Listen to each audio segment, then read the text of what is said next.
So hey everyone, welcome again to my YouTube channel. Hope everyone is doing great. So before proceeding to any next topic, I would like to request you, if you like my channel and videos, please don't forget to like, share and subscribe, and don't forget to press the bell icon so that कोई भी videos अगर मैं post करती हूँ तो आप तक पहुंचे. एंड मोस्ट इम्पॉर्टेंट, जो मैं लास्ट वीडियो में आपको भूल गई थी थोड़ा मेंशन करना, कि जो भी चीजें मैं व्हाइट बोर्ड में टेकअप कर रही हूँ, I am just providing through the PDF. आप मेरे डिस्क्रिप्शन बॉक्स में जाके पीडीएफ को डाउनलोड कर सकते हैं. अब हम क्या करते हैं कि पहले आगे टॉपिक बढ़ने से पहले हम एकदम पुरानी चीज करते हैं कि लास्ट टॉपिक को याद करते हैं कि लास्ट टॉपिक क्या टेकअप किया था. हम लोग ने लास्ट टॉपिक टेकअप किया था मनी सप्लाई, कि मनी सप्लाई क्या होती है और मनी सप्लाई के कितने सारे कंपोनेंट होते हैं. Money supply 1, money supply 2, money supply 3, money supply 4. मैंने चारों मनी सप्लाई के बारे में कोशिश किया आपको कि हर डिटेल दी है और वो क्या होता है. हालांकि जब आप एग्जाम्स में लिखोगे 12th की बुक में और फर्दर बुक में इतनी सारी डिटेल्स दी नहीं है उसमें कि आपको मेंशन करना ही हो. जैसे 12th के एग्जाम में अगर पूछ लेता है तो सिर्फ आपको M1, M2, M3, M4 के बारे में ही मेंशन करना है. लेकिन मैंने आपको एक्स्ट्रा बता दिया है सो दैट आपको पता होना चाहिए कि वो कंपोनेंट जो आप लिख रहे हो उसका मतलब क्या है, सो दैट आप आगे अगर फर्दर स्टडी करो तो आपको पता हो कि ये किस कंपोनेंट और कौन से मनी सप्लाई की बात हो रही है. सो आई होप आपको क्लियर हो गया होगा. आज का टॉपिक है बहुत इंटरेस्टिंग. आज का टॉपिक है हमारा हु सप्लाइज मनी. हमने लास्ट पढ़ा था कि कैसे मनी सप्लाई हैपन होती है, कैसे मनी सप्लाई हैपन होती है. लेकिन अब हम पढ़ेंगे कि मनी सप्लाई कौन करता है. सबसे reasonable question, who supplies money. हमारे इंडिया में जो मनी सप्लाई होती है वो 3 तरीके से होती है. मैंने आपके लिए चार्ट बनाया है ताकि आपको इजी हो जाए. आप इस चार्ट से भी अगर पढ़ लोगे तो बहुत ही नॉर्मली आपको पता चल जाएगा कि क्या किसका फंक्शन और कौन कौन सी ऐसी बॉडीज हैं जो मनी सप्लाई करती हैं इकोनॉमी में. पहले 3 बॉडीज होती हैं, government of India, RBI and CBs. CBs denote as a commercial bank. मैंने नीचे मेंशन भी किया है ताकि आपको दिक्कत ना हो. गवर्नमेंट ऑफ इंडिया, इसका शॉर्ट फॉर्म है GOI, that is government of India. Second RBI, that is reserve bank of India.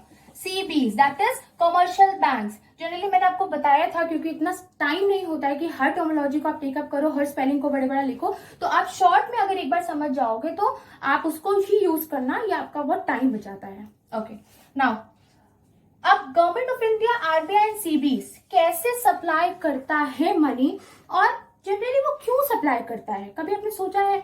हम लोग जनरली ये जानते हैं कि हमारा जो सेंट्रल बॉडी है आरबीआई वही सप्लाई करता है, बट आरबीआई ही सिर्फ सफिशिएंट नहीं है कि वही एक सिर्फ बॉडी है जो सप्लाई करता है. आप अगर कभी भी उसको ब्रीफली अच्छे से मेंशन करना चाहोगे तो आप 3 चीजों को बताओगे कि गवर्नमेंट ऑफ इंडिया का भी इसमें हाथ होता है, आरबीआई का भी इसमें हाथ होता है, कमर्शियल बैंक का हाथ होता है. अब मैं बताऊंगी कि कैसे. गवर्नमेंट ऑफ इंडिया का पर्पस होता है मनी सप्लाई में टू बाय. मैंने इसको सर्कल करके स्टार किया है, आप भी कर लेना ताकि ये सारे वर्ड्स आपको याद रहें. To buy and selling government security. This is government. मैंने छोटे में लिखा है GOV, गवर्नमेंट सिक्योरिटीज. अब बाय, सेलिंग एंड सिक्योरिटीज को आप सर्कल कर लेना. उसका मैंने रीजन यहाँ पे ये बताना चाहती हूँ कि बाय सेलिंग, जब गवर्नमेंट होती है ना जो, वो मनी को सप्लाई कैसे करती है जब इकोनॉमी में कोई सी सिचुएशन होती है, जैसे कि अभी रिसेंटली अभी रिसेशन चल रहा है जैसे कि, तो कैसे गवर्नमेंट उस चीज को टैकल करती है. क्योंकि गवर्नमेंट भी एक ऐसी बॉडी है किसी भी इकोनॉमी के लिए, चाहे बड़े सा बड़ा नेशन, चाहे छोटा सा छोटा नेशन, हर नेशन को एक बॉडी की जरूरत होती है जो कि मनी को रोके, मनी को एक्सपैंड करे, कॉन्ट्रैक्ट करे, लेकिन उस अलग अलग बेस पे वो कंट्रोल करता है. ठीक है, तो government of India supply of money को रोकती और छोड़ती, मतलब कि मनी सप्लाई बढ़ाती और मनी सप्लाई घटाती है. कैसे? Buy and selling of securities. जब इकोनॉमी में उनको लगता है यार मनी सप्लाई कम हो रही है तो गवर्नमेंट तुरंत आगे आती है, क्योंकि government acts like a father of nation. एक तरह का गवर्नमेंट एक फादर होती है एक तरह की नेशन के लिए, कि जब देखती है कि बहुत ज्यादा मनी सप्लाई हो रहा है तो क्या करती है, वो जो सिक्योरिटीज होती है जो जनरली हमारे पेरेंट्स लेते हैं, बॉन्ड्स लेते हैं, डिबेंचर्स लेते हैं, उसको क्या करती है, वो क्या करती है, वो खरीद लेती है, सेल एंड बाइंग कर लेती है. ये सिचुएशन पे डिपेंड होता है. वो सिचुएशन के लिए एक अलग क्लास लेनी पड़ेगी तभी आपको समझ में आएगा, बट बाकी मैं आपको सिर्फ पर्पस बताऊंगी ताकि आपको सिर्फ चीजें क्लियर हो कि गवर्नमेंट ऑफ इंडिया कैसे इनरोल्ड है सप्लाई ऑफ मनी में. हाँ, तो buy and selling of government security, जैसे बॉन्ड्स, जैसे बॉन्ड्स को कभी बॉन्ड्स खरीद लेती है तो इकोनॉमी में पैसा आ जाता है, कभी बॉन्ड्स को बेच देती है, सिक्योरिटीज को बेच देती है तो पैसे खींच लेती है वो, ठीक है। This is what all about the process of क्या बोलते हैं, withdrawal and injecting of money. हम अगर नॉर्मल इकोनॉमिकल लैंग्वेज में बोले, withdrawal and injecting of money, जब उसको लगता है मनी सप्लाई बहुत ज्यादा इकोनॉमी में तो वो क्या करती है, वो पैसे को खींच लेती है, ठीक है। और जब उसको लगता है मनी सप्लाई कम है तो वो पैसे को इंजेक्ट कर देती है। The process of withdrawal and injecting of money, ये गवर्नमेंट ऑफ इंडिया या गवर्नमेंट ऑफ एनी इकोनॉमी करती है काम जब सप्लाई ऑफ मनी की बात होती है। मैंने एग्जाम्पल भी यहाँ दिया है बॉन्ड्स का, ठीक है। अगर आपको इसमें दिक्कत हो रही है तो आप ये भी बोल सकते हैं to ease the availability of credit. Availability of credit जब आता है ना, क्रेडिट वर्ड आता है ना, तो बहुत भारी वर्ड होता है क्रेडिट। जब क्रेडिट वर्ड होता है ना तो कोई भी यही सोचता है या क्रेडिट का मतलब है कि हमें पैसा जाके बैंक से लेना। एग्जैक्टली वो एकदम सही है कि जो बोरोअर होता है वो जाता है और बैंक से लोन लेता है, और जब वो लेता है तो वो इन्वेस्ट करता है, दैट्स व्हाई तो वो इन्वेस्टर कहलाता है ना। तो वो क्या करती है, अवेलेबल करती है क्रेडिट को, पैसे को इकोनॉमी में इंजेक्ट कर देती है और कभी कभार पैसे को ले लेती है, विड्रॉल कर लेती है। यहाँ मैंने एग्जाम्पल इंजेक्शन का दिया है, मैं लिख भी देती हूँ, यहाँ मैंने इंजेक्शन का दिया है। इंजेक्शन का मतलब जब जो इंजेक्शन होती है ना, जब हम हमारे बॉडी में लगती है तो दैट मीन वो जो मेडिसिन होता है इंजेक्शन में वो हमारे बॉडी में जाता है। वैसे ही जब वो इंजेक्ट करती है तो पैसा इकोनॉमी में जाता है, ठीक है। मैंने एग्जांपल देके आपको बताया ताकि आपको समझ में आ जाए।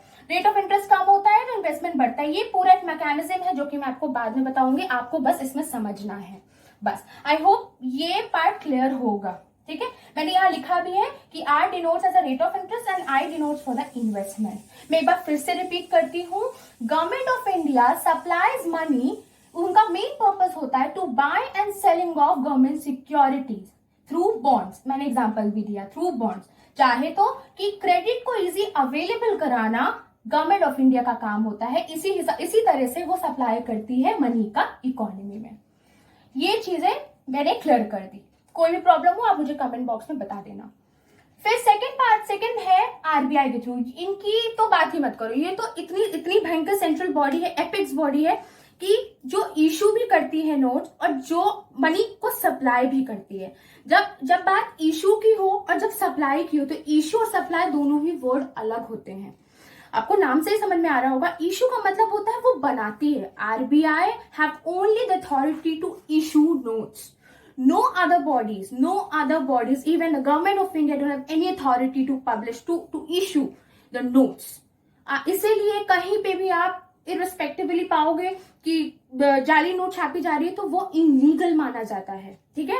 वो आपकी इनलीगल प्रैक्टिस में आ जाता है। तो इसलिए आरबीआई ही सिर्फ एक ऐसी अथॉरिटी, एक बॉडी होती है जो इशू करती है, ठीक है। बाकी गवर्नमेंट ऑफ इंडिया इशू नहीं करती है। फिर अब आते हैं आरबीआई पे। आरबीआई, अब इनका पर्पस सब समझ गए होंगे कि बाय एंड सेल करता है। अब इसका पर्पस क्या है, आरबीआई का क्या पर्पस है, टू कंट्रोल और एक्सपैंड, टू कंट्रोल और या कंट्रोल करना या एक्सपैंड या बढ़ाना या कम करना था money supply through various tools and measurement. यहाँ पे और यहाँ पे प्लीज आप कंफ्यूज मत होना, इसलिए मैंने यहाँ पे सेल एंड बाय की बात करी है यहाँ पे, लेकिन यहाँ पे पूरा का पूरा अलग डेफिनेशन आ रहा है।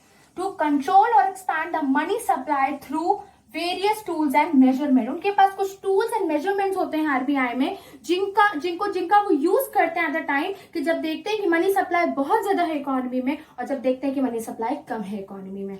और इनके टूल्स कुछ इस तरह होते हैं जो कुछ क्वालिटेटिव नेचर के होते हैं और जो कुछ क्वांटिटेटिव नेचर के होते हैं।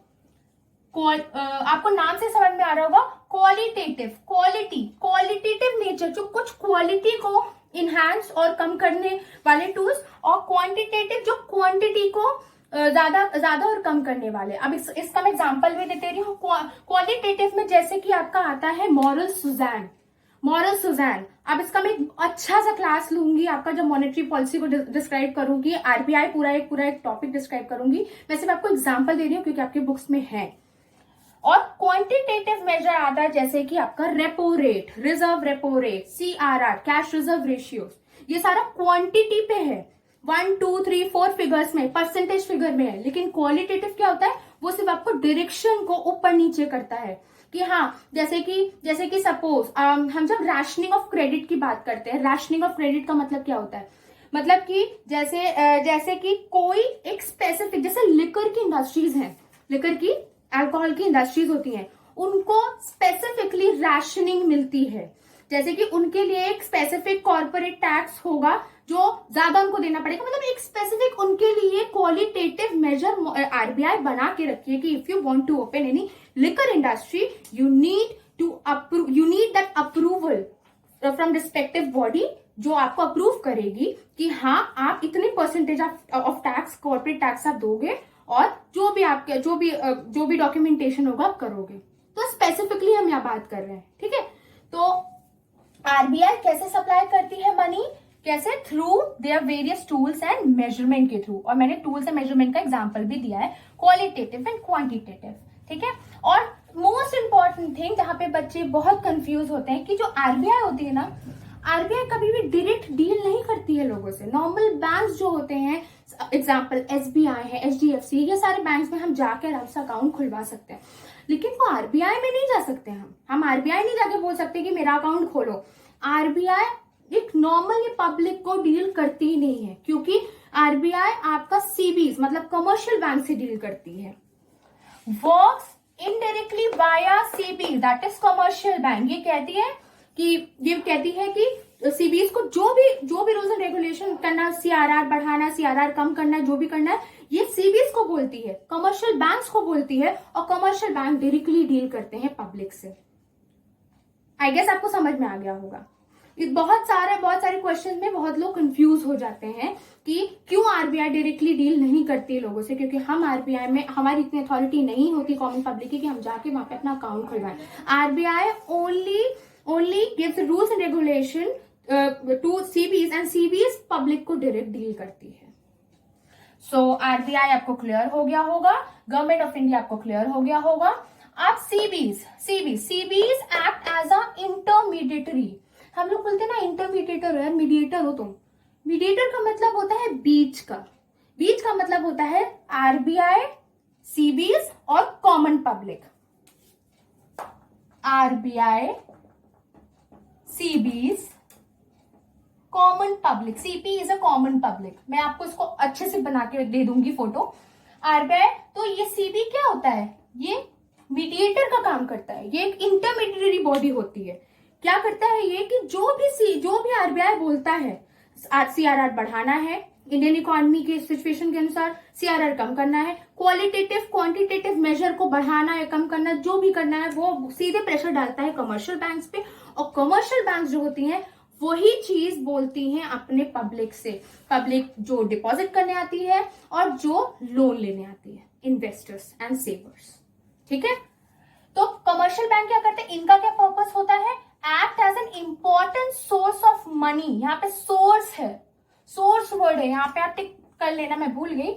सोर्स है, सोर्स का मतलब होता है कि हमें यहां से पैसा मिल सकता है। हम आरबीआई जाके नहीं बोल सकते कि हमें पैसा चाहिए, हमें पैसा जमा करना है। ये इंटरमीडिएटर होती है बिटवीन पब्लिक एंड आरबीआई, इसीलिए एक सोर्स है हमारे लिए, ठीक है। सोर्स है of a money supply in economy. ये क्या करती है, क्रेडिट क्रिएशन करती है। इसका भी पार्ट नेक्स्ट क्लास के मैक्रो में लूंगी।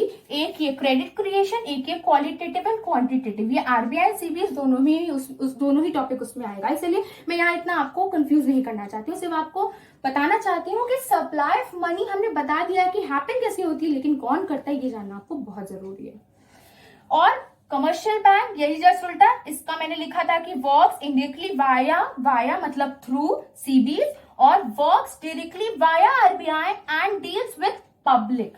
डायरेक्टली डील करती है कि हम आराम से एसबीआई में, जो कि इंटरमीडिएटर है किसके बीच, आरबीआई कॉमन पब्लिक के बीच, वो एक्ट करती है एज अ इंटरमीडिएटर। वो बोलती है आपको पैसे डिपॉजिट करने हैं तो इतना रेट ऑफ रिटर्न मिलेगा, और आपको अगर आपको लोन लेना है तो आपको इतना रेट ऑफ इंटरेस्ट पे करना पड़ेगा।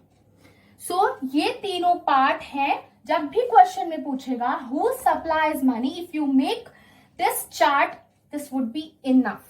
Trust me, this would be enough.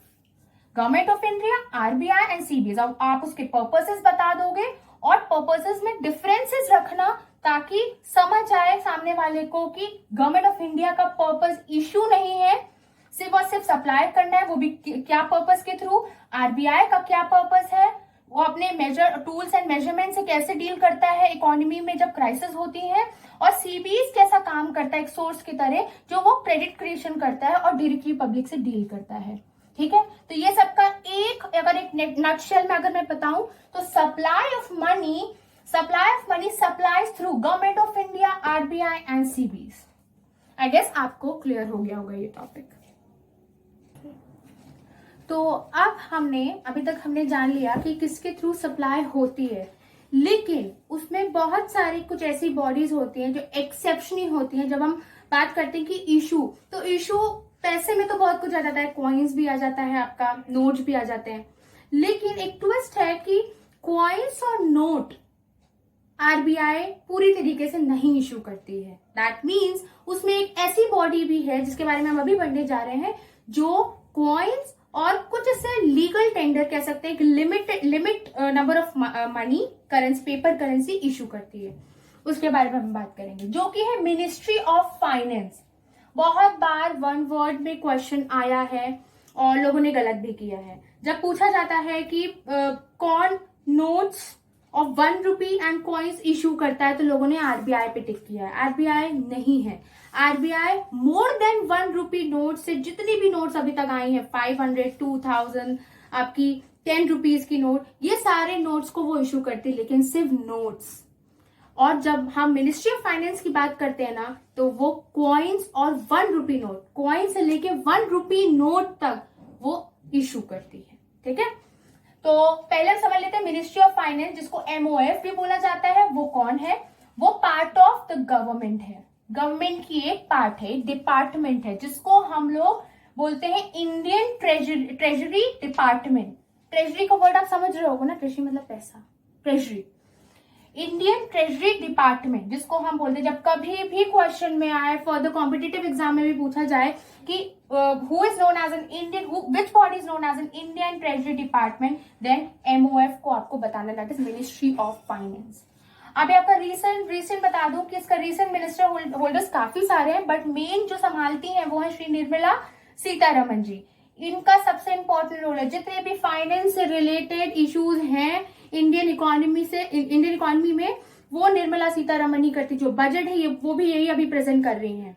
ठीक है, इससे पहले अरुण जेटली थे, बट अनफॉर्चुनेटली वो अब नहीं है, तो अब निर्मला सीतारमन जी करती हैं। हर फाइनेंस के काम से रिलेटेड ये काम करती है। दिस इज एक्स्ट्रा, ओके, जो मैं बता रही हूँ, लेकिन आपको जानना जरूरी है कि ये कौन सी बॉडी है जिसको हम मिनिस्ट्री ऑफ फाइनेंस बोलते हैं। फिर एमओएफ एंड आरबीआई के बीच ये इंपॉर्टेंट सेक्शन मैंने टिक भी किया है ब्लू से कि इंपॉर्टेंट सेक्शन है। क्यों? क्योंकि यहाँ मैंने डिफरेंस बताया। पढ़ेंगे, MOF that is ministry of finance, ये इशू करती है only coins and 1 rupee notes. Please circle कर लेना, 1 रुपी नोट्स एंड कॉइन्स। बहुत से लोग कंफ्यूज जाते हैं कि सिर्फ कॉइन्स ही बताया था, नहीं, कॉइन्स एंड 1 रुपी नोट। ठीक है, coins and 1 rupee note, again coins and 1 rupee note, repeat कर लीजिएगा एक बार। वेराज जो आरबीआई होती है, जो एपेक्स बॉडी होती है, जो इशू करती है, वो नोट्स ग्रेटर देन 1, जितनी भी 1 से ग्रेटर देन नोट्स होती है वो इशू करती है। लाइक 500, 2000 की नोट, 10 रुपी की नोट, 50 रुपीज की नोट्स, बट 1 रुपी की नोट और ना कॉइन्स वो इशू नहीं करती। कौन? आरबीआई। और ना कॉइन्स तो एकदम ही नहीं करती आरबीआई। तो एक नटशेल में समझेंगे, मिनिस्ट्री ऑफ फाइनेंस इशू करती है 1 रुपी की नोट एंड कॉइन्स को, वेयर एज आरबीआई इशू करती है 1 रुपी की नोट से ऊपर जितनी भी नोट्स इशू होती हैं इकोनॉमी में, वो इशू करती है आरबीआई। आई गेस क्लियर हो गया होगा आपको। कोई भी प्रॉब्लम हो आप कमेंट सेक्शन में प्लीज बता दीजिएगा। Thank you so much.